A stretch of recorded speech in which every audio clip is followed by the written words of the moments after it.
There's no sign that these programs will be slowed or reversed until either we are stopped by force overseas, which won't be soon, or we go broke and can no longer afford these grandiose plans for a world empire, which will probably come sooner than later.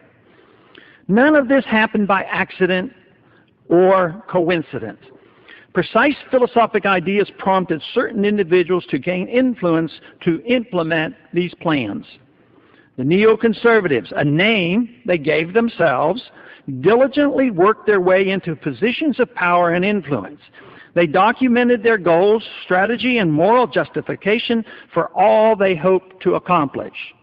Above all else, they were not and are not conservatives dedicated to limited constitutional government.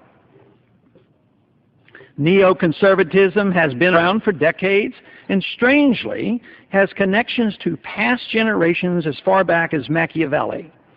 Modern-day neoconservatism was introduced to us in the 1960s. It entails both a detailed strategy as well as a philosophy of government. The ideas of Teddy Roosevelt and certainly Woodrow Wilson were quite similar to many of the views of the present-day neocons. Neocon spokesman Max Boot brags that what he advocates is, quote, hard Wilsonianism, close quote. In many ways, there's nothing neo about their views, and certainly nothing conservative. Yet they have been able to co-opt the conservative movement by advertising themselves as a new or modern form of conservatism. More recently, the modern-day neocons have come from the far left, a group historically identified as former Trotskyites. Liberal Christopher Hitchens has just recently joined the neocons, and it has been reported that he has already been to the White House as an ad hoc consultant. Many neocons now in position of influence in Washington can trace their status back to Professor Leo Strauss of the University of Chicago. One of Strauss's books was Thoughts on Machiavelli. This book was not a condemnation of Machiavelli's philosophy.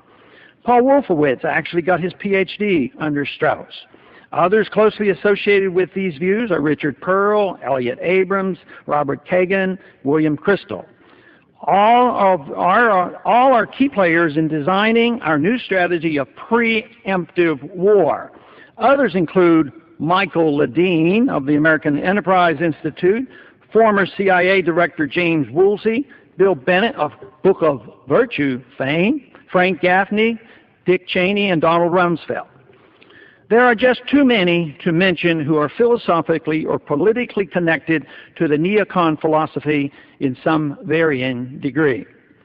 The godfather of modern-day neoconservatism is considered to be Irving Kristol, father of Bill Kristol, who set the stage in 1983 with his publication, Reflections of a Neoconservative.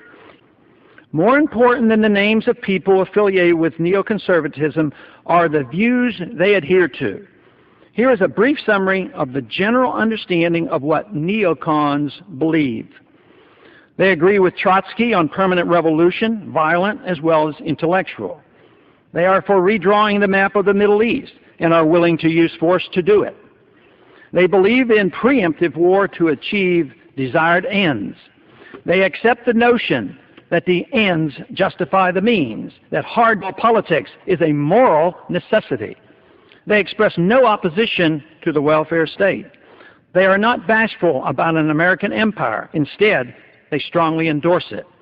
They believe lying is necessary for the state to survive. They believe a powerful federal government is a benefit. They believe pertinent facts about how a society should be run should be held by the elite and withheld from those who do not have the courage to deal with it. They believe neutrality in foreign affairs is ill-advised. They hold Leo Strauss in high esteem. They believe imperialism, if progressive in nature, is appropriate. Using American might to force American ideals on others is acceptable. Force should not be limited to the defense of our country.